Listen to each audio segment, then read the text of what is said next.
I'm Jeff Cook, and this is Backyard Basics. I'm in a little bit of a weird spot. It is going to be May here soon, and I'm not out in the garden or out in the field telling you how to grow something or why something is dying. But I started thinking about something, mainly because our 4-H program assistant, Sherry Waller, is having a class this evening. But I've got a 3-year-old son and a 10-year-old daughter. And just the other day we were in Fort Wayne eating lunch after the rabies clinic. Thank you very much for everybody who brought their animals up. And I noticed how many times my daughter reached across somebody's face. I think she actually elbowed somebody in the nose trying to give them a napkin. So I started thinking about manners and how a lot of our children don't have the best table manners, etiquette. And so I thought, what a better topic than that. And it just coincided with Sherry teaching a class to some of our 4-Hers about etiquette, manners. They might even go over some ballroom dancing. I'm not the kind of person to tell y'all about this. Growing up, I wasn't allowed to put my elbows on the table. I wasn't allowed to smack. I got smacked more times than not by my mother. Even shaking my foot was a no-no at the table. So as I become an adult, I'm not the best example for my kids, but I do think it's a very important topic, something that a lot of kids don't maybe don't get taught at home. You know, I know a lot of kids, a lot of lifestyles are fast. Everybody's, moving, they're eating fast food or they're eating real fast at home. I know a lot of times we eat in front of the table, in front of the TV, watching something on TV or sitting at the living room table, not in the dining room.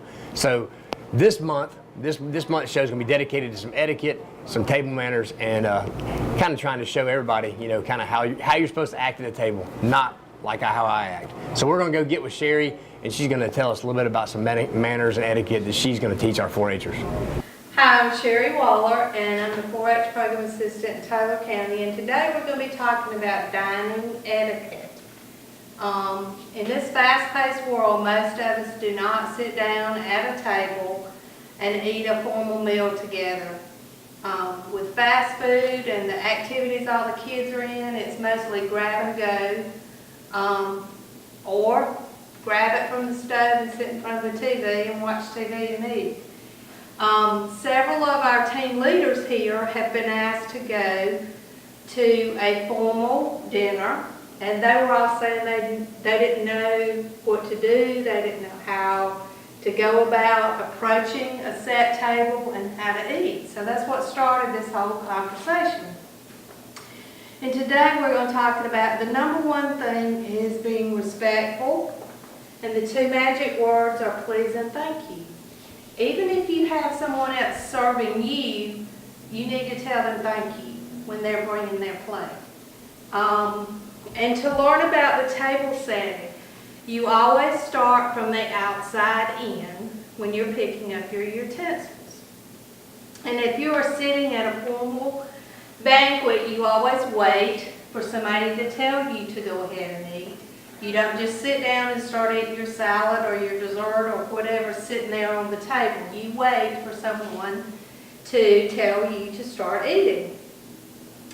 You do not pass things in front of each other. You pass it to the right around the table. A lot of times you'll see bread baskets, butter, salad dressings will be on the table for your salads, and you have to pass those around. Your salad fork is going to be your first thing. It's on the left side of your plate, and your salad plate is on the left side of your plate. Your butter plate, bread and butter plate is always at the top. As you pick up your knife and fork, always hold your meat with your fork and slice with your knife. You don't cut it all up at once. You cut 1 or 2 pieces. The same with your bread. Break off 1 or 2 pieces if you're putting butter on it to eat. If you're sitting at a table and you have coffee cup there and a saucer, if you want coffee, leave it sitting upright. If you do not want coffee, you simply turn your cup upside down. And that lets the waiter know that you're not interested in having coffee. And a lot of times they will remove this from the table. As your plate is served, you usually wait till everybody at the table has their plate before you begin eating the main course. Your tea and water goblets are right above your knife. Usually they come around and ask you which you prefer. A lot of times you can ask for both. If for some reason you're sitting at your place and you look down and your knife is dirty, well, you're not going to alert the whole room and the whole place that, oh my gosh, I have a dirty knife. Just discreetly tell the waiter, my knife is not clean. Can I please have another knife? The same with any other utensil on your table. A few tips to help you remember about place settings is bread and drinks. Your bread plate's to your left, your drinks are to your right. Bread, meat, and water, left to right. Forks. When setting your table, the fork comes first. O is for the plate. Right side, knife and spoon. This just gives you a little bit of kind of a cheat sheet to kind of think about what's on your left and what's on your right. If you completely forget everything that we've talked about today, then watch other people. Watch what several of the other people around you or maybe at a different table. Dining etiquette is one of the things that JORTC teaches to all their cadets before they have their big ball.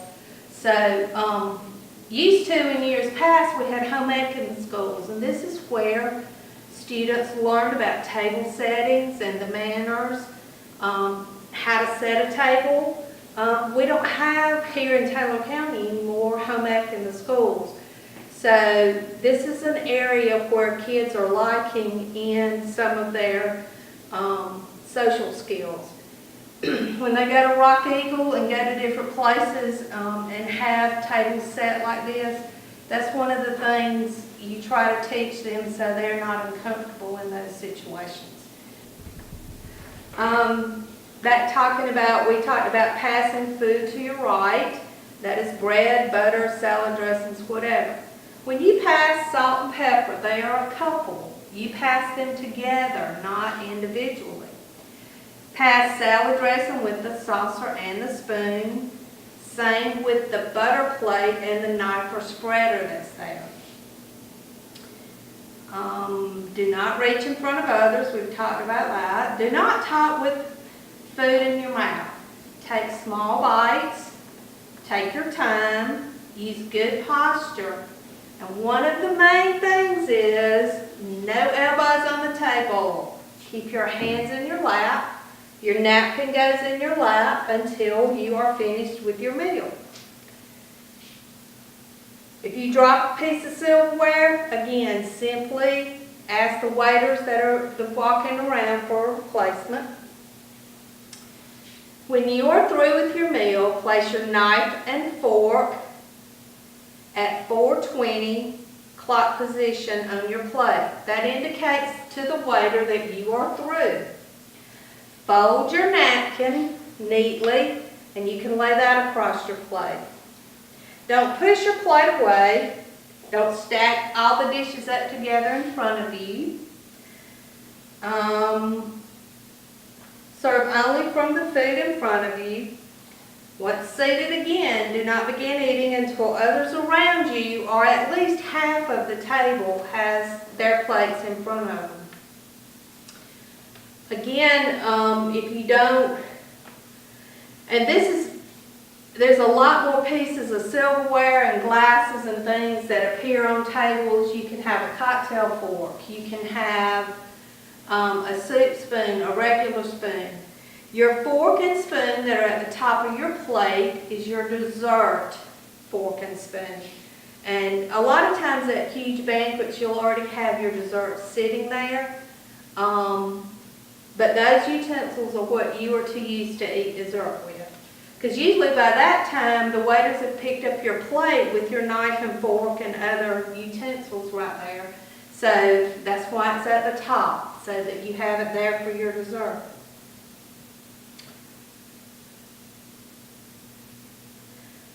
Try a little bit of everything. You may run into things that you don't like. Don't make a big deal out of it.